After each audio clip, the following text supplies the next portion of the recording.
Soledad, Margie, maraming salamat sa inyong panahon. At maraming salamat sa inyong tiwala sa aming programa. Ano ang inyong kwento? Ano ang inyong inirereklamo?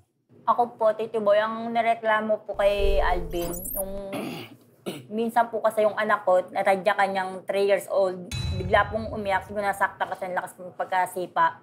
Tapos nung nakaraan naman po, yung bata rin doon, tinadya kanya rin. Tapos yung mamang tricycle, sinapak ni Alvin. Ang ano ko lang sa kanya nananakit. Tapos yung minsan nakakabulahaw siya, nagwawala, nagdadabog. Sino si Alvin? Yung anak po ni Manang Pelisa. Pag sinabi mo naman po sa nanay, galit pa. Ano-ano pa sasabihin ng nanay. So daw pabayaan na lang. Sabi ko, hindi naman pwedeng pabayaan. Lalo't nananakit pa. Si Nanay Felisa at saka si Alvin Magnanay ay po. magnanay at sila ay kapitbahay ninyo.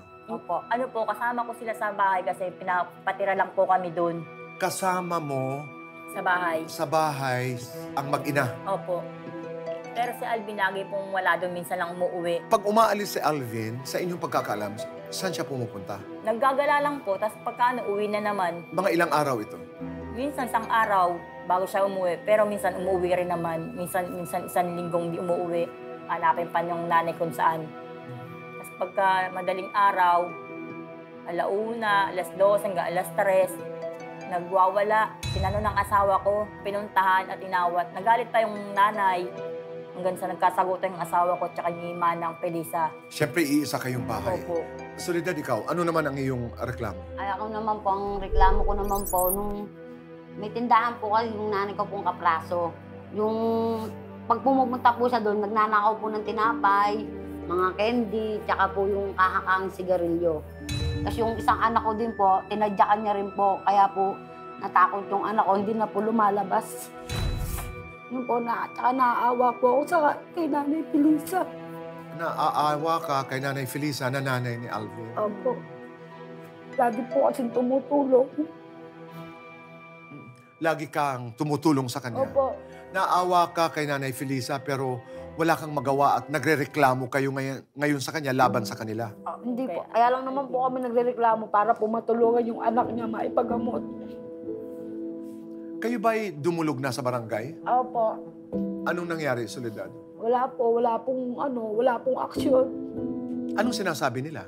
Hindi po daw nila kayang tulungan kasi mababa lang daw po ng barangay. Mababa ang? Yung income po. Hindi po nila kayang tulungan. Sa inyong pagkakaalam, ano ba ang problema ni Alvin, Soledad? Dati pong gwardiya po yan eh. Iniwan po siya ng niya. Kinakasama po, parang na-depress po yung utak. Kaya kung maipapagamot po yan, gagaling pa po yan. Kasi matino naman po siya eh. Kung talaga pong si Raulo yan, hindi po manghihingi na sigarilyo po yan eh. Tsaka hindi po nyo po makakausap.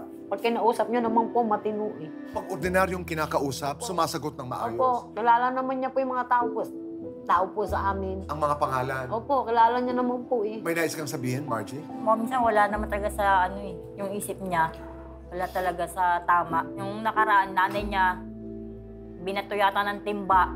Nung sinaway naman namin, ako naman po inabol ng pinggan. Babatoy naman din ako. Dahil? Inaawat ko. Kasi nga sasaktan yung nanay. Bali, pag sinasabi mong kayo magkasama sa isang bahay, anong ibig sabihin? Kayo nasa isang bahay? Opo, isang bubong po kami, pero yung bahay po namin may parang kwarto-kwarto. So, dingding lang talaga ang pagitan Opo, ninyo? dingding. Pag sinasabi niyong siya'y maingay, nagsisisigaw, ano yon, Soledad? Pagka po gano'n, gutom po yun. Hindi po kumakain ng gabihan. Nalilipasan po ng gutom. Madalas ba malipasan ng gutom? Minsan po kasi, pagka po binibigyan ko yung nanay niya, wala naman po, tinitiran siya ng pagkain. Di rin naman po nakakain, napapanis lang.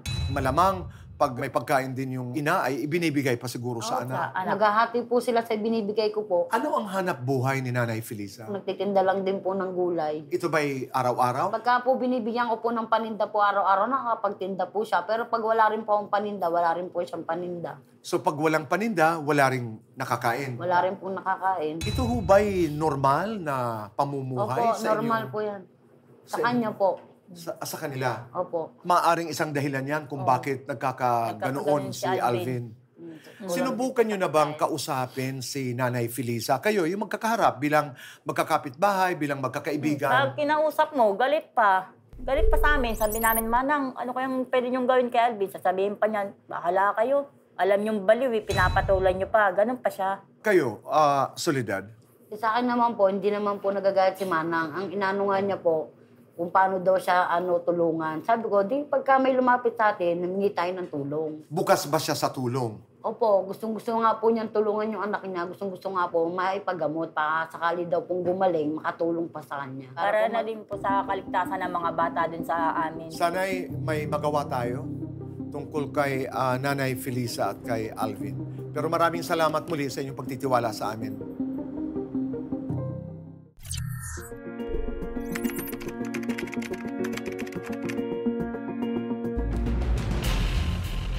Nanay Felisa, maraming salamat po sa inyong pagdalaw sa amin dito sa CIA with BA. Alam niyo po na yung iyong mga kapitbahay ay nagrereklamo po tungkol sa inyong anak na si Alvin. Alam niyo po yan?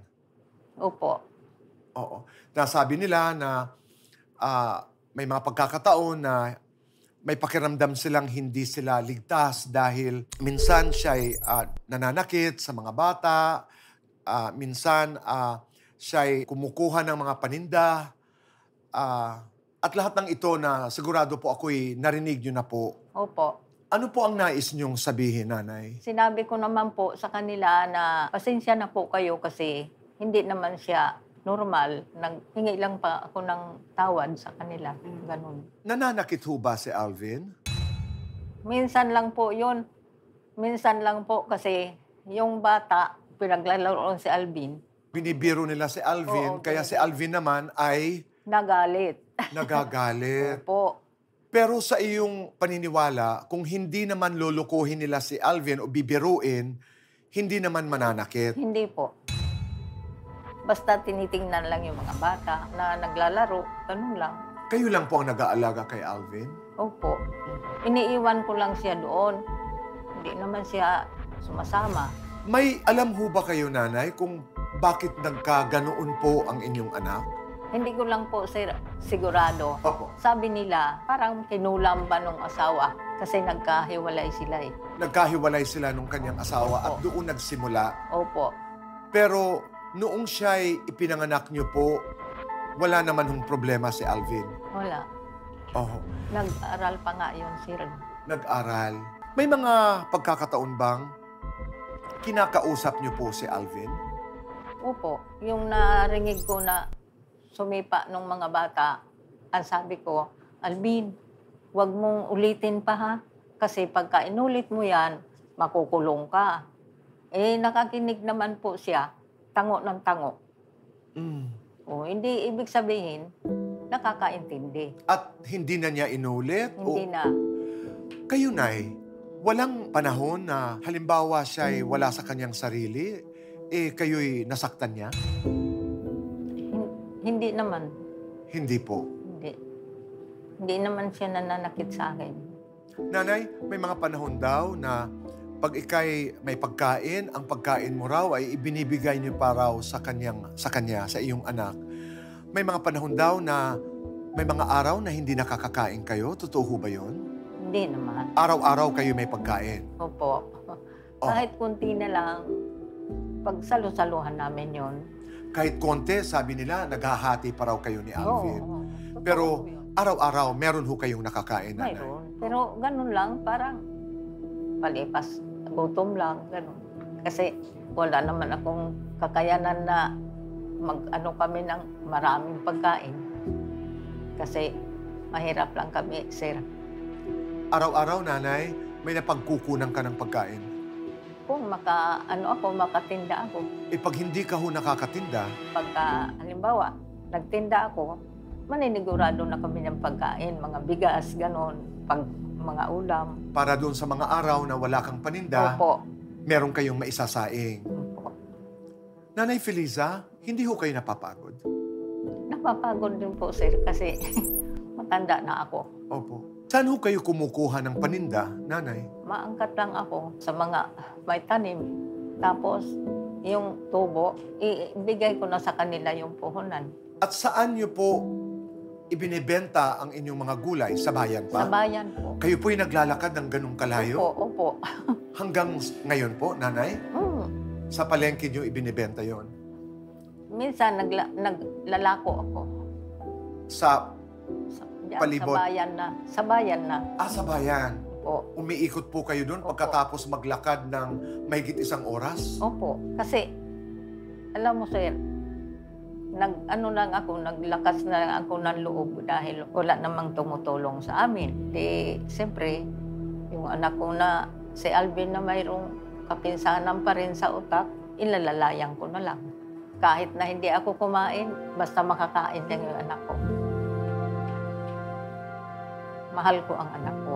Nanay Felisa, ano po ang inyong dasal sa Diyos? Panginoon, bigyan mo ako ng sapat na kabuhayan para sa amin, sa aking pamilya.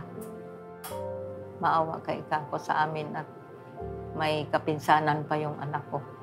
Ganon lang po. Para kay Alvin, ano po ang nais niyong mangyari? Ang nais kong mangyari doon, mapagaling si Alvin. Kahit mahiwalay po sa inyo? Opo, basta lang siya makabalik sa akin kung maayos na siya. Pero kung siya'y madadal halimbawa sa ospital, kayo'y payag, kahit mawalay siya, panandalian sa iyo, kaya niyo ho yan. Opo, Oo. pwede ko naman siyang puntahan. At dalawin. Opo, Oo. okay sa akin. Nanay, maya-maya lamang po ay kakausapin natin si Kuya Alan at Pia. Tingnan natin kung anong ating magagawa. Po, sir. Maraming salamat, Nanay Felisa. Salamat din.